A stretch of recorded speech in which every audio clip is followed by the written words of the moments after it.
Controversy today کے اندر آپ کو ایک مرتبہ پھر خوش آمدید کہتے ہیں. ڈسالٹ جو فرانس کا ادارہ ہے جو کہ پہلے معراج بناتا تھا اب رافیل بناتا ہے, اس کی مارکیٹنگ کا کانٹریکٹ لگتا ہے کہ مودی جی کو مل گیا ہے, کیونکہ مودی جی جو ہیں مودی جی اور ان کے چیلے چمونے جو ہیں وہ اٹھتے بیٹھتے رافیل رافیل رافیل کر رہے ہیں. اب پتہ نہیں رافیل ہے کہ رافیل ہے, اور یہ رافیل تو ہو گیا فیل. ٹھیک ہے, وہ کیسے فیل ہو گیا؟ بریگیڈیئر صاحب, پہلے جب بھی اس طرح کا کوئی ہتھیار پاکستان یا انڈیا خریدتا تھا تو دوسرا ملک اس کے اوپر کرٹیسائز کرتا تھا, رائٹ؟ یہ کیسا رافیل خریدا ہے جس کو انڈیا نے تو اپنے سر پہ اڑایا ہوا ہے, اور ہمیں پاکستان کو اس کے اوپر ذرا بھی کوئی نہیں ہو رہا کہ جناب خریدا تو جاؤ, ہمیں ٹھنڈ ہے, ہم کیوں اتنے ٹھنڈ میں بیٹھے ہوئے ہیں؟ پہلی بات تو جو آپ نے بات کی, نریندر مودی رافیل جو کرتا پھر مارکیٹنگ کر رہا ہے اس کی, جو ڈونلڈ ٹرمپ کا نام نہیں لے سکتا وہ ٹھیک ہے نا, ڈونلڈ ٹرمپ کا نام نہیں لینا آتا, پرائم منسٹر ہے انڈیا کا, شرم کرو یار, کچھ پڑھائی دو اس کو.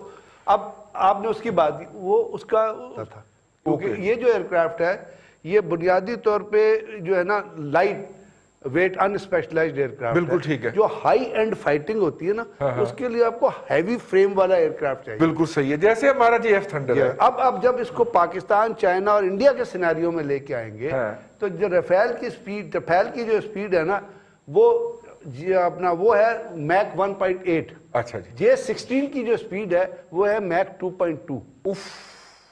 اچھا, یہ 1.8 یہ تو میک 29 سے بھی پھر آہستہ ہوا, آہستہ ایئرکرافٹ ہے. اس کے بعد یہ ہے اس کی جو پریکٹیکل سیلنگ ہے نا وہ بڑی لو ہے, جبکہ جے 16 کی F-16 کی پریکٹیکل سیلنگ جو ہے وہ ایک ہائر سیلنگ ایئرکرافٹ ہے. بالکل ٹھیک ہے. اب انڈین جو ڈیفنس پلانر ہیں یا پرانے انڈین چیف ہے وہ رافیل کو دیکھ رہے ہیں S-400 کے ساتھ مکس کر کے.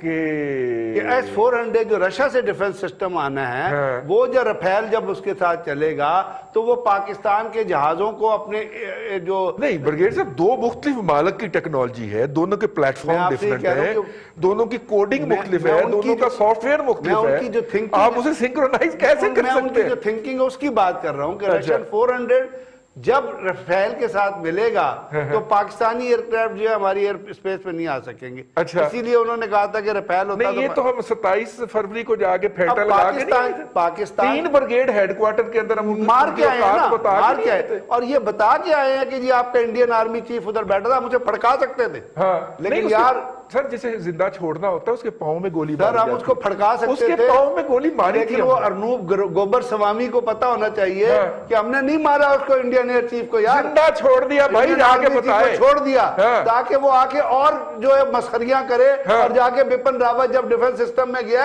وہاں پہ لوگ اس کو گالیاں دے رہے ہیں کیونکہ آپ نے اپنا ہی ایئرکرافٹ مار کے 11 بندے کھڑکا دیے تھے, اور پھر بتایا بھی نہیں لوگوں کو کیوں مارے ہیں. تو یہ کنفیوژن جو ہے, اب اس کے ساتھ ساتھ آپ جب دیکھتے ہیں نا پاکستان جو JF-17 اور چائنیز جو J-10 کر رہے ہیں وہ technologically it is if not superior it is going to match Rafale, بلکہ اس کی جی speed wise, body wise, interception wise, اب وہ کہتے ہیں انڈیا کہتا ہے J-12 اور J-10 اور J-20 کی جتنی بھی خصوصیات ہیں وہ ابھی تک خفیہ ہیں کیونکہ انہوں نے وہ ایکسپورٹ نہیں کی.